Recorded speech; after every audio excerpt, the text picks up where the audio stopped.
여러분 안녕하십니까? 만성 적자에 허덕이고 있는 한국전력이 지난해 32조 6천억 원, 또다시 최악의 영업 손실을 기록했습니다. 가스공사도 에너지를 사온 가격보다 싼 가격에 파는 바람에 그 차액이 미수금이 8조 6천억 원에 달하는 것으로 나타났습니다. 남효정 기자입니다. 한국전력공사의 지난해 영업 손실은 32조 6천억 원. 전년도인 2021년 대비 26조 원 넘게 늘었습니다. 당시 영업 손실은 5조 8천억여 원으로 사상 최대치였는데 이번엔 손실 수치가 5배 넘게 뛰어넘었습니다. 액화 천연가스와 석탄 등의 가격이 오르면서 연료 구매 비용이 많이 들었습니다. 한 해 동안 전기요금을 3차례 올렸지만 사상 최악의 실적을 피할 순 없었습니다. 국제에너지 가격이 지난해에 비해 서너 배 이상 폭등한 것이 한전의 적자를 심화시키는 요인으로 작용하였습니다. 한국가스공사 역시 지난해 미수금이 8조 6천억 원에 달했습니다. 전년도인 2021년 1조 8천억 원에서 급격히 늘어났습니다. 올해 1분기에는 최대 12조 원을 넘을 것으로 추정됩니다. 미수금은 해외에서 사온 천연가스 가격보다 국내 판매 가격이 싸서 발생합니다. 가스공사 역시 지난해에 요금을 4차례나 올렸지만 수입 원료 상승을 감당할 수 없었습니다. 사실상 자본 잠식 상태가 되면서 배당은 하지 않기로 결정했습니다. 한전 적자와 가스공사의 미수금을 방치할 수만은 없습니다. 한전은 올 1분기 전기요금을 이미 킬로와트 시당 13.1원 올렸고 이는 지난 1월분 관리비 고지서에 찍힌 전기요금 인상분으로 반영됐습니다. 당초 정부가 필요하다고 밝힌 올해 추가 인상분만 38.5원입니다. 가스요금은 일단 1분기 인상은 하지 않았지만 2분기 인상이 예고돼 있습니다.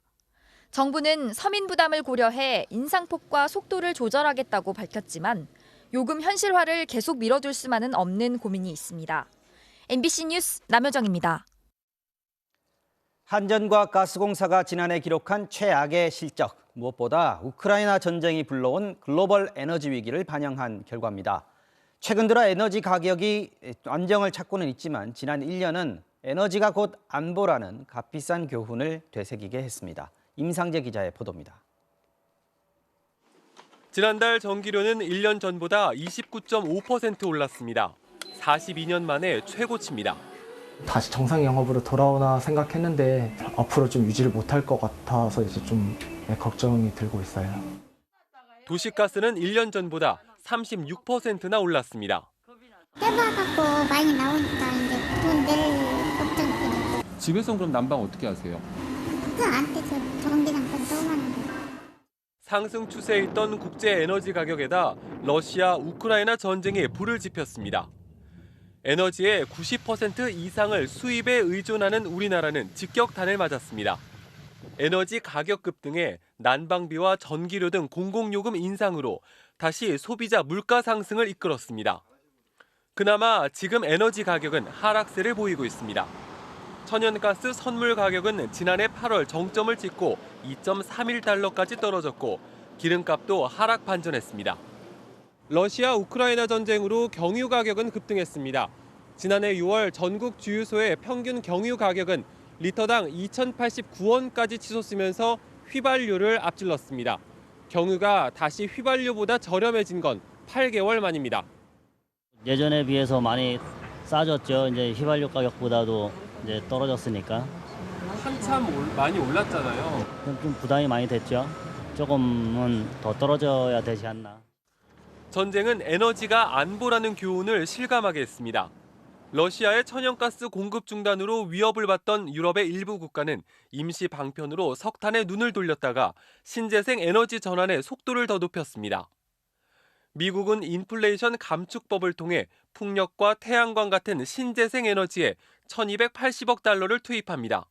화석 연료들에 대한 의존을 많이 해왔던 게 사실이잖아요. 이거 탈피하려고 하고 있고 신재생을 가속하는 결정이 됐다는 거죠. 신재생 에너지를 보급하는 거가 화석 연료를 보급하는 것보다 더 가격이 낮아진 상태입니다. 우리나라는 2030년까지 신재생 에너지 목표 비중을 당초 30.2%에서 21.6%로 낮춰 잡았습니다. MBC 뉴스 임상재입니다.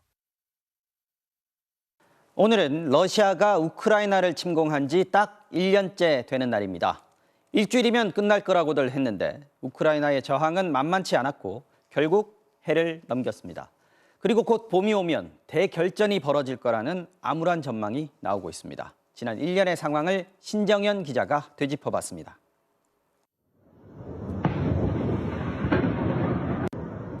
지난해 2월 24일 새벽, 러시아는 우크라이나를 기습 공격했습니다. Мною принято решение о проведении специальной военной операции. Ее цель – защита людей. 친러시아 주민이 많은 돈바스를 해방하겠다는 명분이었지만 러시아군은 우크라이나 북부와 동부, 남부 등 전역을 치고 들어왔습니다. 하루 만에 수도 키이우까지 진격하지만 우크라이나는 필사적으로 버텼고 결국 침공 한 달 만에 키이우에서 후퇴한 러시아군은 동부 돈바스와 남부에 화력을 집중해 요충지를 하나씩 손에 넣었습니다. 그런데 일주일도 못 버틸 거라던 우크라이나가 반격에 나섰습니다. 개전 첫날 13명의 수비대원이 지키다 점령당한 해상 요충지 즈미이니 섬을 6월에 되찾았고 서방의 지원을 받으며 9월에는 동부 하르키우, 11월에는 남부 헤르손 등 주요 지역을 수복했습니다. 하지만 전쟁은 아직도 끝나지 않았습니다.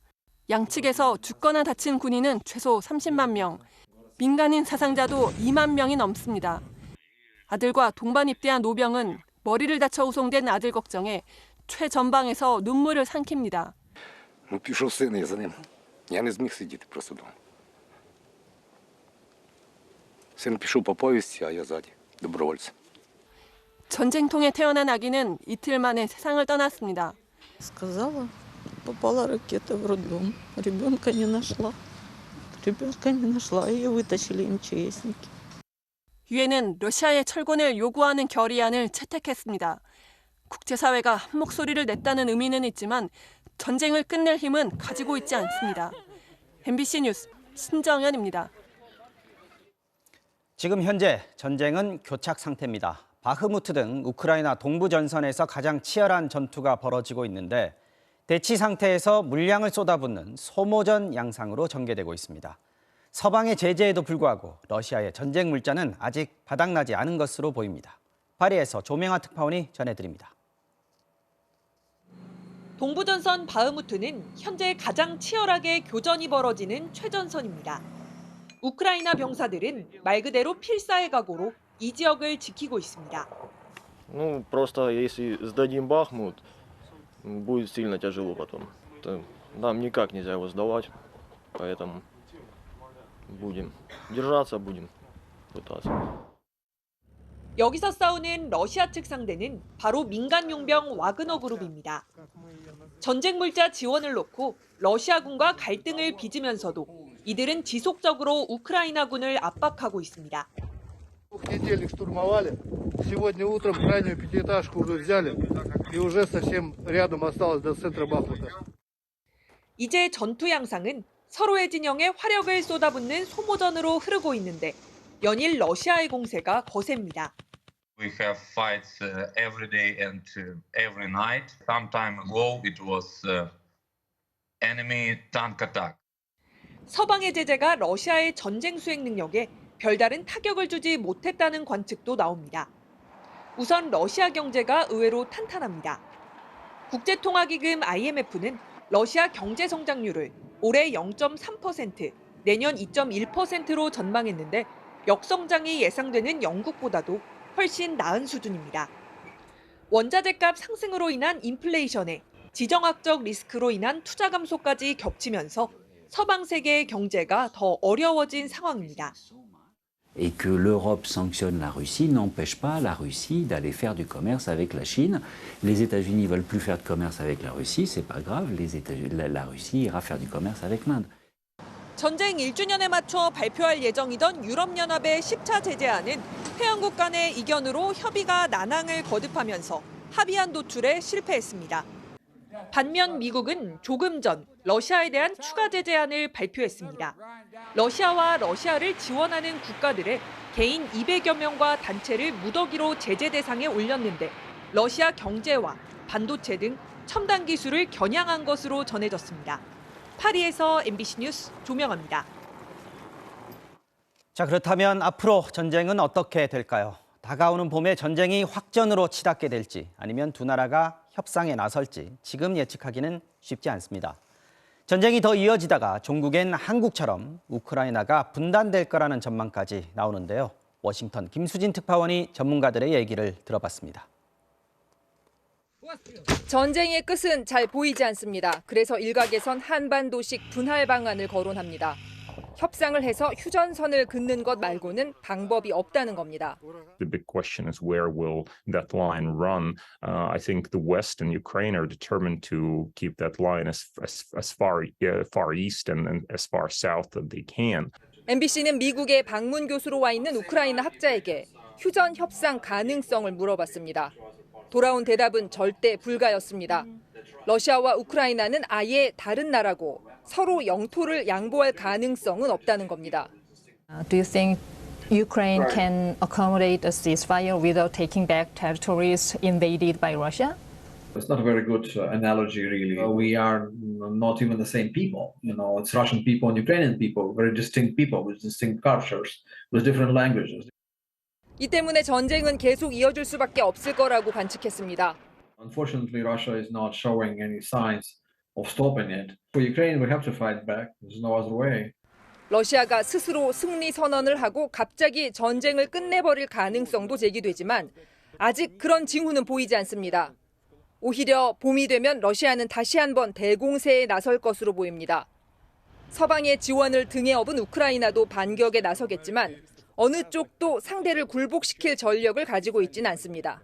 They too will be able to take ground, but probably slowly and expensively. So my guess is that we're headed for a long war.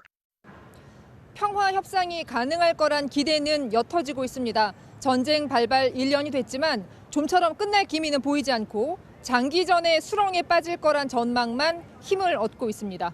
워싱턴에서 MBC 뉴스 김수진입니다. 지난해 10월 미국이 중국에 첨단 반도체 장비를 수출하는 걸 사실상 금지하면서 중국의 반도체 공장이 있는 우리 기업들에는 이 조치를 1년간 유예했는데요. 미국 당국자가 이 유예 기간을 연장하지 않겠다는 뜻을 내비쳤습니다. 중국에는 삼성과 SK하이닉스의 반도체 공장이 있는데요. 우리 정부도 이들 기업들도 신중한 입장 속에 상황을 주시하고 있습니다. 고재민 기자입니다. 삼성전자는 중국 시안과 수저우에 반도체 공장이 있습니다.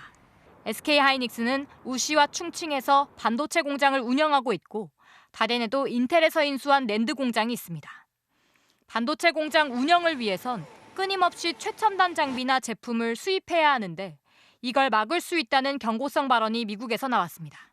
지난해 10월 미국은 중국 견제를 위해 첨단 반도체 장비가 중국에 수출되는 걸 막았습니다. 다만 한국 기업들에겐 이 조치를 1년 유예했는데 미국 당국자는 1년이 되는 올 10월에 유예를 연장하지 않을 가능성을 밝혔습니다. We're working with those companies on the way forward there. So what will likely be is a cap on the levels that they can grow to in China. 이렇게 되면 중국에서 낸드 플래시 약 40%를 생산하는 것으로 알려진 삼성전자나 디램을 40% 가까이 생산하는 것으로 알려진 SK하이닉스 모두 생산 계획에 차질이 빚어질 수밖에 없습니다. 반도체 산업의 특성은 계속해서 작게 만들어야 되는 거예요. 못 받게 되면 생산을 못 하지 않겠습니까? 그러면 결국은 철수를 할 수밖에 없는 아주 심각한 문제가 발생하는 것이고요. 우리 정부는 미국 정부의 추가 유예가 필요하다는 입장을 전한 상황입니다. 삼성과 SK하이닉스도 촉각을 곤두세우면서 미국의 공식적인 입장이 나올 때까지 지켜보겠다고 밝혔습니다. 지난달에도 우리나라 반도체 수출액은 전년 대비 45%나 줄어드는 등 무역 적자 부진의 대표적인 요인이었습니다. 미중 두 강대국의 패권 다툼이 우리 핵심 산업에도 파장을 미치면서 한국 경제 전반에도 우려를 낳고 있습니다. MBC 뉴스 고재민입니다.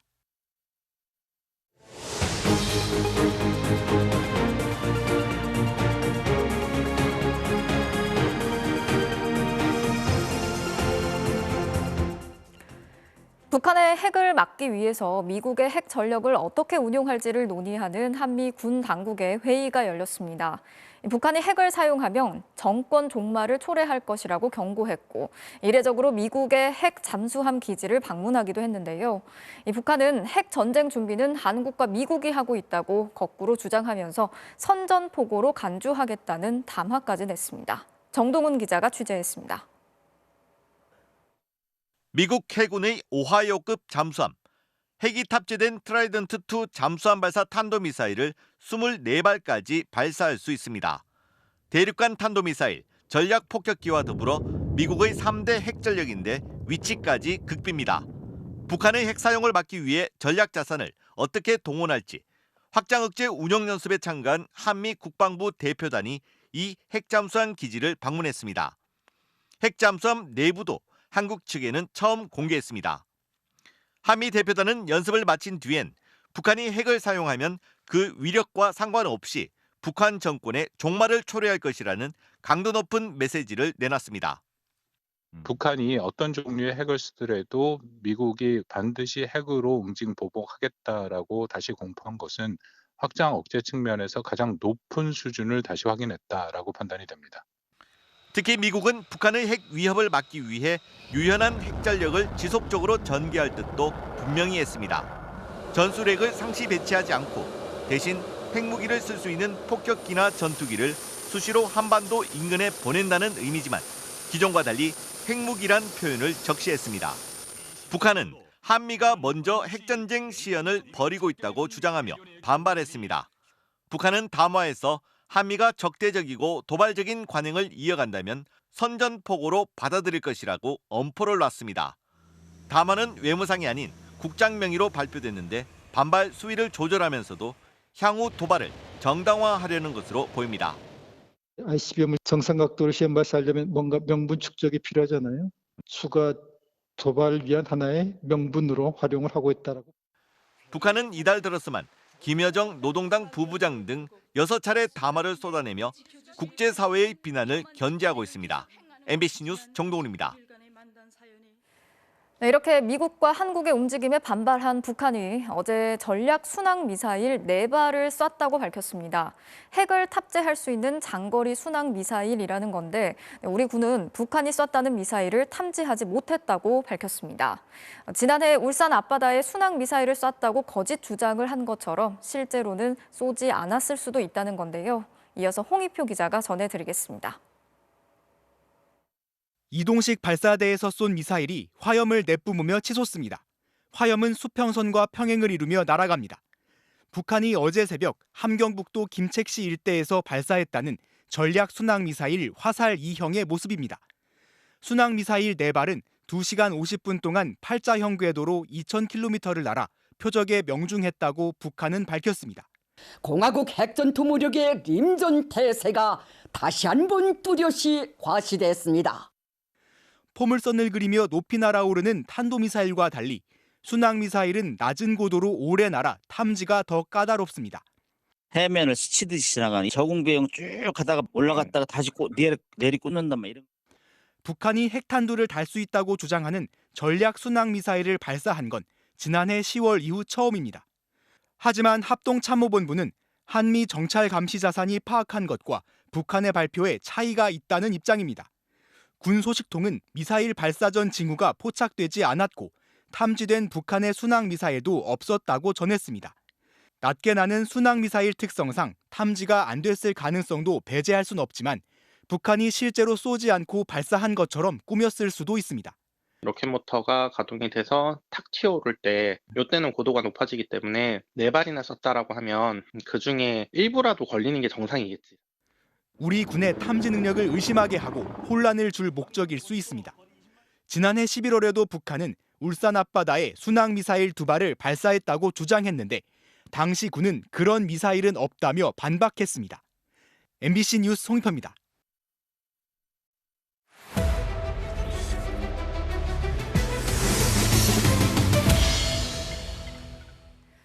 우리나라뿐 아니라 중국과 일본 같은 동아시아 국가들에서 인구 절벽 문제가 유독 심각한 상황입니다.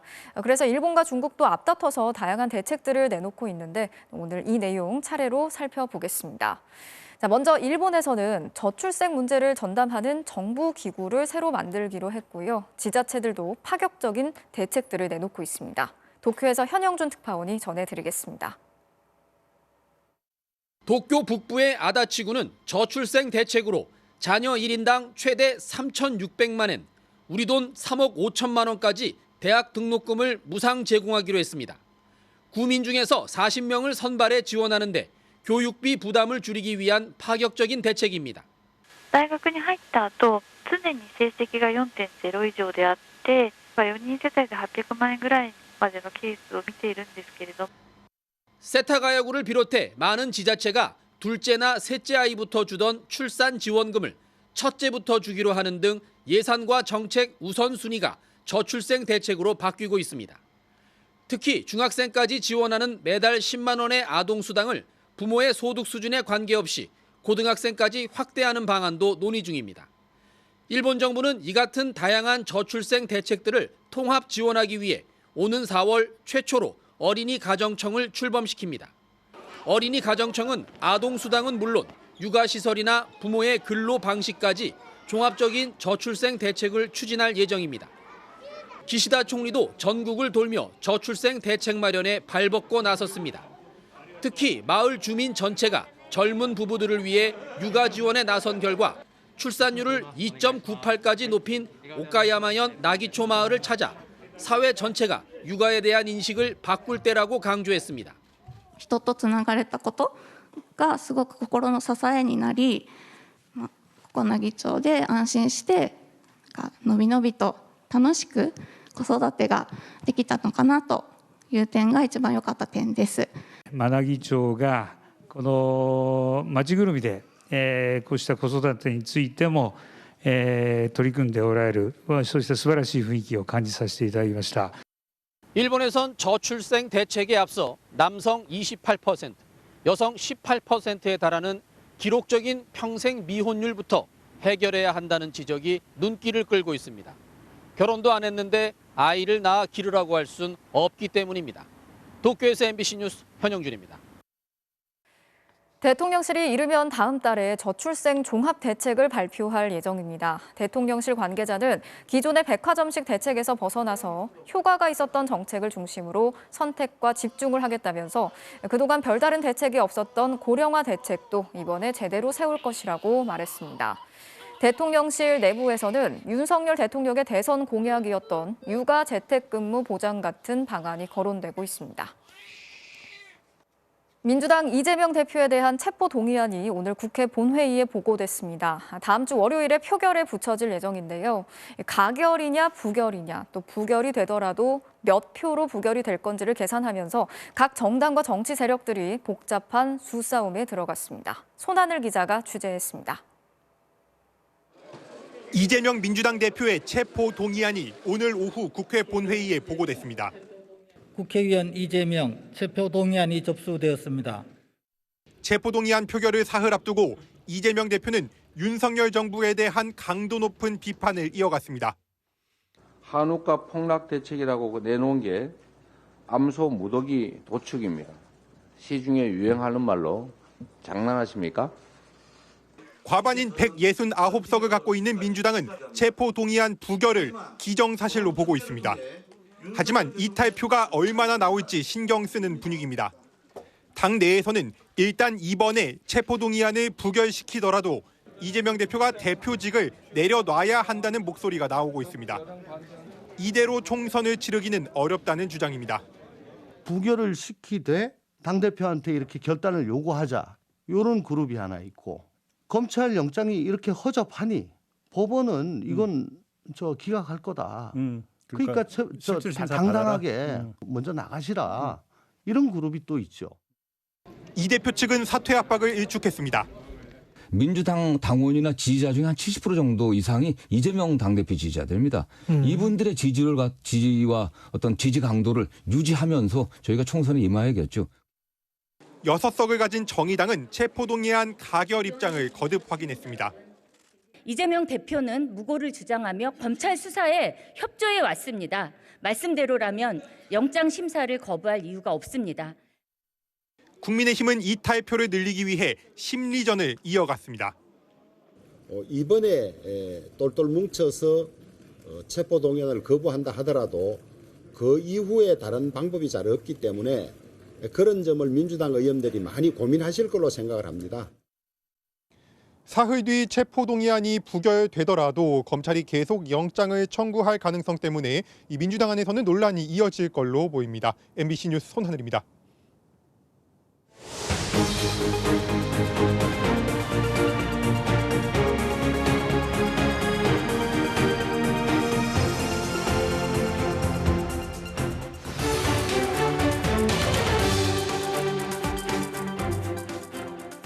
새들이 죽어가고 있습니다.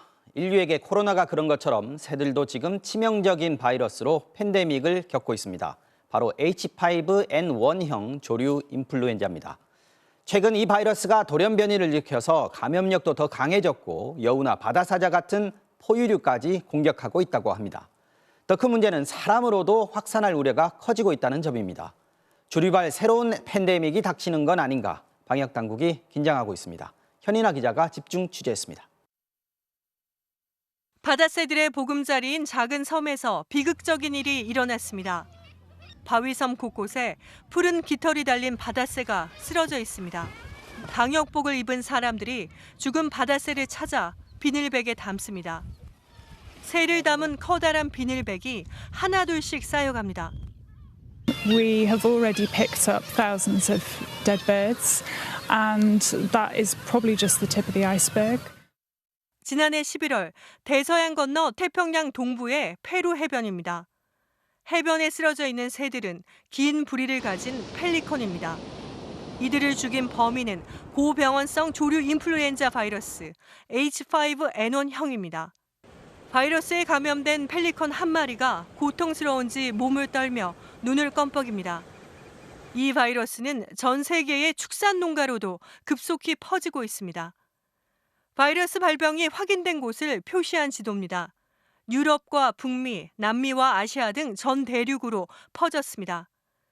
2021년 10월부터 올해 2월까지 축산 농가에서 5,600여 건, 야생 조류에서 4,200건이나 됩니다. 문제는 이 바이러스가 최근 새들은 물론 포유류까지 공격하고 있다는 겁니다. 펠리컨이 죽어가는 페루 해변에서 죽은 채 발견된 바다사자 물입니다. 새끼 바다사자 한 마리가 바닥에 누워 신음합니다. 기력을 잃은 바다사자의 모습이 애처롭게 보입니다. 많은 바다사자가 죽었습니다. Mammals, including minks, otters, foxes, and sea lions, having been infected with H5N1 avian influenza. The recent spillover to mammals needs to be monitored closely. 새들에만 퍼지던 바이러스가 포유류로 확산되자 세계보건기구를 비롯한 각국의 방역 당국에 경고등이 켜졌습니다. 바이러스가 포유류를 감염시킬 수 있다면 다음은 사람이 될 가능성이 크기 때문입니다. 코로나19에 이은 다음 팬데믹은 조류 인플루엔자가 될 가능성이 크다는 경고가 나옵니다. Most worryingly, mammals, and that raises our concerns about its potential future ability to infect humans. 지금 유행하는 H5N1 조류 인플루엔자 바이러스는 1996년 중국 광둥성의 거위와 오리 농장에서 처음 발견됐습니다. 독성이 낮았던 바이러스가 축산 농가에서 돌연변이를 일으켜 고병원성 바이러스가 된 겁니다. 계속해서 밀집 사육을 하는 과정에서 새롭게 치사율이 높은 바이러스가 새롭게 발견이 됐고 이런 것들이 다시 야생으로 유출이 되게 된 것입니다. 그리고 그 바이러스가 다시 돌연변이를 일으켜 인간 속으로 파고들 기회를 노리고 있습니다. MBC 뉴스 현인아입니다. 자, 이 얘기 좀 더 해봐야겠습니다. 취재한 현인아 기자 나와 있습니다. 자, 현 기자. H5N1 이게 조류 인플루엔자인데 저도 몰랐는데 사람도 꽤 많이 걸렸더군요. 걸리면 목숨도 위험하다면서요. 네, 먼저 이 준비한 자료를 보면서 설명을 해드리겠습니다. 네. 세계보건기구는 지난 2003년 이후 20년간 감염된 조류와 직접 이 접촉을 통해서 감염된 사람은 868명이라고 밝혔습니다. 네. 그리고 그중에 457명이 목숨을 잃었습니다. 이 바이러스에 감염돼서 증상이 나타나면 목숨을 잃을 확률이 52%나 되는 상당히 무서운 바이러스인 거죠. 자, 치사율이 52%까지 된다고 하면은 팬데믹까지 안 가더라도 이 바이러스가 상당히 위험한 건 맞네요. 네. 그런데 여기서 분명히 해야 할 것이 하나 있습니다. 네. 이 바이러스는 지금 당장은 공중보건에 큰 위협이 되지는 않습니다. 이 코로나19처럼 팬데믹이 되기 위해서는 바이러스가 2단계 변이를 더 거쳐야 하거든요. 네. 그래서 이 팬데믹 확산 단계를 보여주는 자료를 제가 준비를 했는데요. 네. 한번 보시면 이 첫 번째는 감염된 조류와 접촉을 해서 어떤 이 바이러스를 흡입하는 이런 단계입니다. 네. 그 다음 단계는 이렇게 흡입한 바이러스가 사람에게 증상을 일으키는 단계인데요. 네. 한마디로 좀 아프게 되는 거죠. 이 바이러스 감염이 여기서 끝나면 감염자 1명에서 그냥 끝나는 거가 되는 안 거고요. 번진다는 거죠? 네네. 그리고 나서 세 번째부터가 바로 이 공중보건을 위협하는 단계가 되는 건데요. 네. 바이러스가 사람과 사람 사이로 이렇게 전파가 되는 그런 단계입니다. 그리고 나서 네 번째가 이 재감염 지수를 1을 넘어서 이제 여러 사람으로 이 바이러스가 급속히 확산되는 단계라고 볼 수 있는데 네. 이 네 번째부터를 우리가 팬데믹이라고 부르는 거죠. 네. 그러니까 지금은 두 번째 단계, 즉 감염된 조류와 직접 접촉을 하는 사람들만 조심하면 되는 그런 단계입니다. 자, 그러니까 지금 당장은 사람에서 사람으로 퍼질 위험은 없다. 하지만 이게 바이러스니까요. 변이를 일으키다 보면은 언젠가는 그런 능력을 얻게 될 수도 있다. 이거네요. 네, 그렇습니다. 바이러스 감시 체계와 이런 유사시 시에 긴급히 사용할 수 있는 백신에 대한 준비 이런 게 좀 필요해 보입니다. 미리 준비를 해야 될 것 같은데 이 바이러스 지금 우리나라 상황은 어떻습니까? 네, 최근 우리나라에서는 지난해 10월 이후 축산 농가에서 총 63건, 야생 조류의 배설물이나 사체에서 163건의 H5N1 감염이 확인이 됐습니다. 네. 그러나 1월 중순 이후에는 조금 소강 상태를 보이고 있는 그런 상황입니다. 네, 여기까지 듣죠. 현인아 기자 수고했습니다. 네, 봄을 맞는 대학가는 요즘 모처럼 활기가 넘쳐납니다. 사회적 거리두기로 캠퍼스에서 수업조차 못 듣다가 이제서야 얼굴을 마주하고 입학식, 졸업식에도 참석할 수 있게 된 건데요. 하지만 대학생들 마냥 즐거워할 수만은 없다고 합니다. 구승은 기자가 대학가를 다녀왔습니다. 환영합니다. 입학 축하드려요. 서울의 한 체육관 앞에 긴 줄이 생겼습니다. 입학식을 앞두고 학교에서 마련한 기념품을 받으려는 새내기들입니다. 꽃다발을 들고 마스크는 벗고 학교 마스코트와 함께 사진도 찍어봅니다. 신입생 2천여 명 전체가 참석한 대면 입학식이 4년 만에 열린 겁니다. 너무 떨리고 앞으로 어떻게 대학생활 해야 될지 약간 설레요. 약간 아직 실감이 안 났는데 여기 입학식 와가지고 다 이렇게 막 있으니까 너무 설레는 것 같아요. 1년 전만 해도 50명만 참석한 채 온라인 생중계로 아쉬움을 달래야 했던 입학식. 모처럼의 대규모 행사를 반가워한 건 코로나 세대 선배들도 마찬가지였습니다. 저희가 코로나 학번이어서 대학생으로서 누릴 수 있는 특권을 못 누렸다고 생각해가지고 한편으로는 아쉽기도 하고 부럽기도 하고요. 또 다른 학교에선 신입생 오리엔테이션이 열리고 있습니다. 대학 생활에 대한 안내는 물론 열띤 응원전과 공연까지 이 같은 오리엔테이션 역시 4년 만입니다. 올해부터 대학가에도 대면 활동이 재개되면서 학생들이 직접 참여하는 기회가 마련된 겁니다. 앞으로의 진로, 고물가 속 생활비 걱정 등 고민이 없는 건 아니지만 그래도 일단은 기대감을 내비치는 모습이었습니다. 더 열심히 놀고 더 공부하면서 이제 제가 살아나가야 될 길을 좀 더 생각해보는 그런 시간을 가질 것 같아요. 하나, 둘, 셋. 졸업 동기들과 함께 학사모를 던지고 후배들은 졸업생을 축하하며 행가래를 치고 2월에 대학가에선 졸업식도 한창입니다. 대면 졸업식이 열리고 있는 이곳 서울대 체육관은 보시는 것처럼 학사모를 쓰고 졸업가운을 걸친 학생들로 가득 차 있습니다. 여기저기서 축하와 웃음이 오가지만 학교를 떠나는 마음이 홀가분하지만은 않습니다. 아직은 취업이 요즘 많이 어렵다 보니까 원래 하던 일이나 프리랜서 일을 조금 더 알아보고 열심히 하던 일 해보려고 합니다. 새 시작에 대한 설렘과 불안함이 공존한 4년 만의 대면 입학식과 졸업식. 다음 주까지 곳곳에서 계속될 예정입니다. MBC 뉴스 구승은입니다.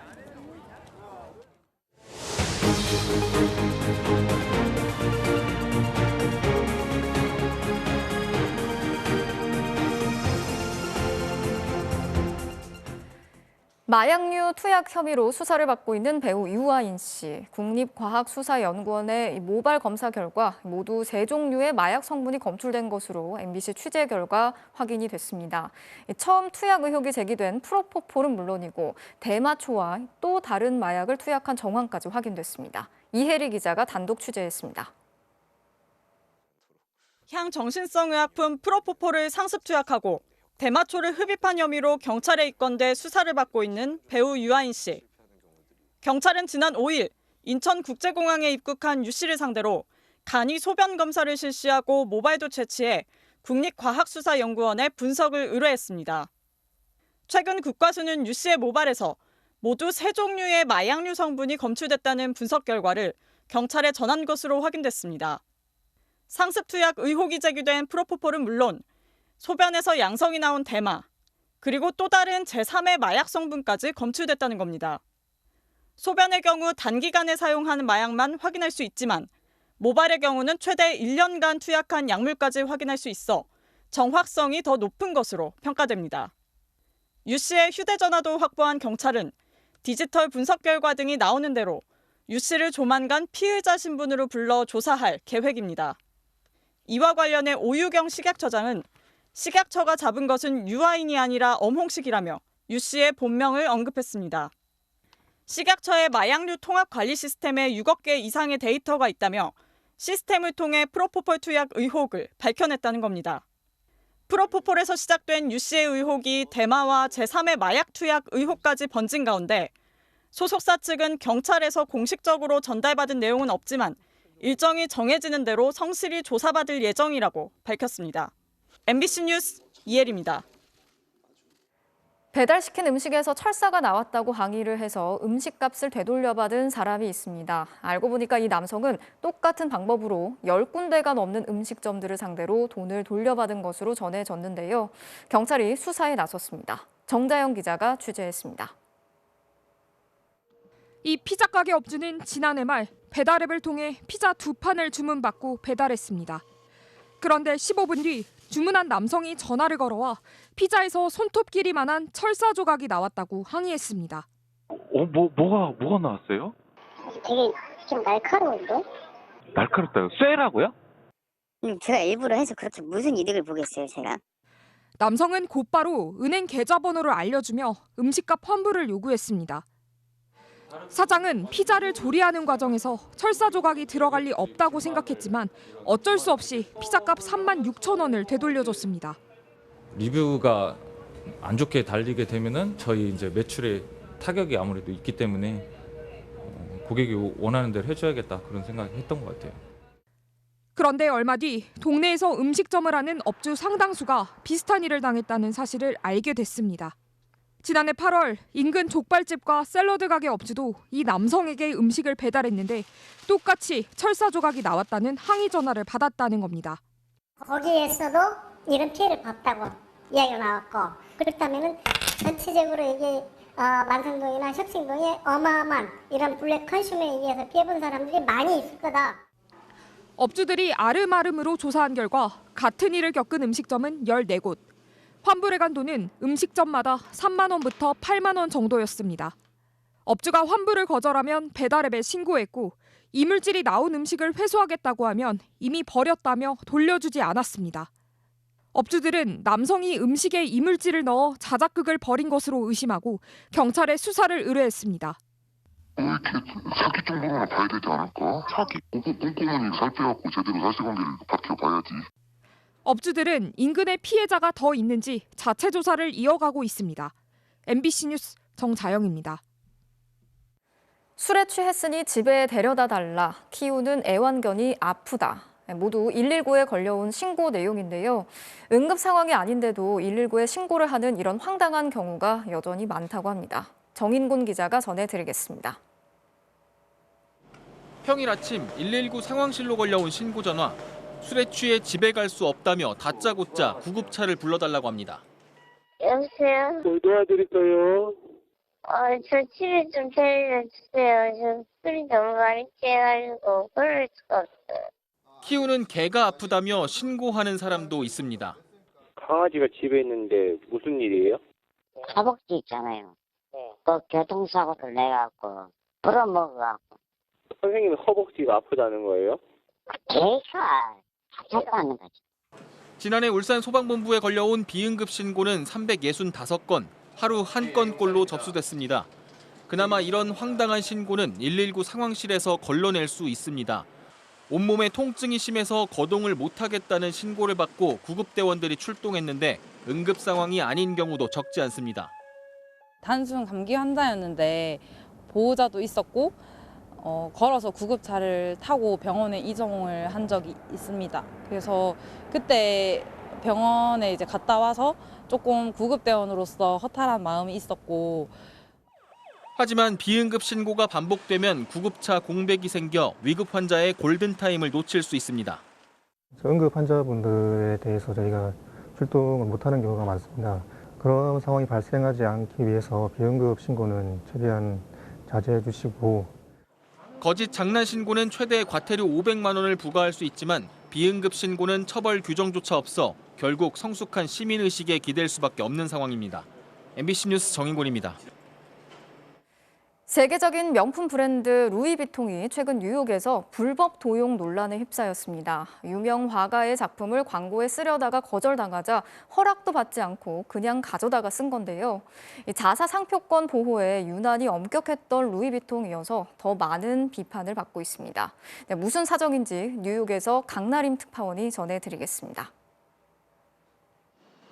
명품 브랜드 건물이 들어선 뉴욕 맨하탄 5번가. 알록달록한 물방울 무늬가 뒤덮은 건물 앞에 관광객들이 몰려들어 사진을 찍고 있습니다. 프랑스 명품 브랜드 루이비통이 일본의 유명 설치 예술가와 협업해 매장 전체를 미술 작품처럼 장식한 겁니다. Got my attention. I'm taking pictures of it. I'm like, wow, Louis Vuitton, and look at this. 예술 작품의 이미지를 명품 브랜드에 적용해 가치를 높이는 마케팅 방식인데 패션 업계에서 많이 활용되고 있습니다. That for CC, if I would have money, I would just go inside and get something for myself. And I think that CC, it make this brand unique. 그런데 또 다른 예술 작품을 활용한 루이비통의 광고가 불법 도용 논란에 휩싸였습니다. 모델 배경에 사용된 그림은 미국의 유명 화가 조안 미첼의 작품인데 조안 미첼을 대변하는 재단 측은 최근 루이비통이 허락도 없이 작품 석점을 무단으로 사용한 걸 확인했다고 밝혔습니다. 작품의 상업적 사용을 엄격히 금지하고 있어 광고 제안을 거절했는데 루이비통이 작품을 불법 사용했다는 겁니다. 이 광고가 특히 논란이 된 이유는 루이비통이 자사 상표권 도용 문제에는 강경하게 대응하기로 유명하기 때문입니다. 루이비통은 전 세계 국가에서 상표권 침해 사례를 찾아내 법적 조치를 취하는데 한국도 예외는 아니라서 루이비통닭이라는 상호를 쓴 한국 치킨집을 상대로 소송을 해 1,450만 원의 강제 집행금도 받아낸 사례가 있습니다. And as they should be, and other people should be strict about that also. 작가의 권리를 무시한 루이비통 측에 대단히 실망했다. 불법 사용을 당장 중단하라는 작가 측 입장문에는 이런 경고도 담겼습니다. 그리고 루이비통 측으로부터는 아직 아무런 사과나 답변을 받지 못했다고도 전했습니다. 뉴욕에서 MBC 뉴스 강나림입니다.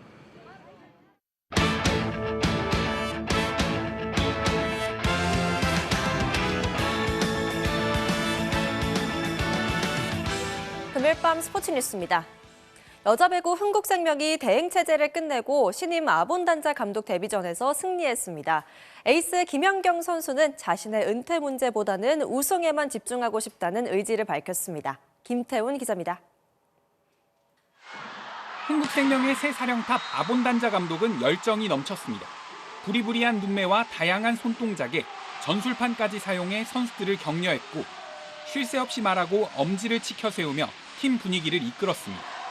페네르바체 시절 옛 스승을 다시 만난 김연경도 펄펄 날았습니다. 승부처마다 귀중한 득점으로 아본단자 감독의 흥을 끌어올리면서 데뷔전 승리를 선물했습니다.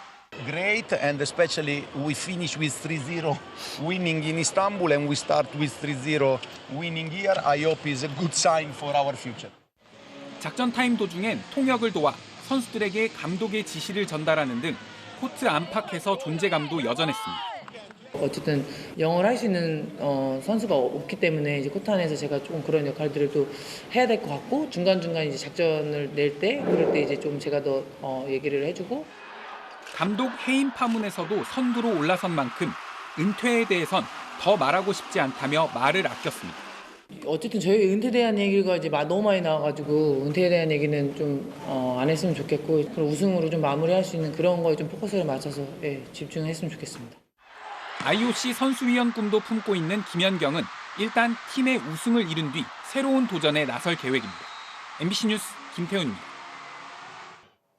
자유투라인 바로 앞에서 날아오른 NBA 토론토 부셰 선수의 환상적인 덩크슛입니다. 채공 시간이 정말 어마어마하네요. 금요일 밤 스포츠는 있었습니다.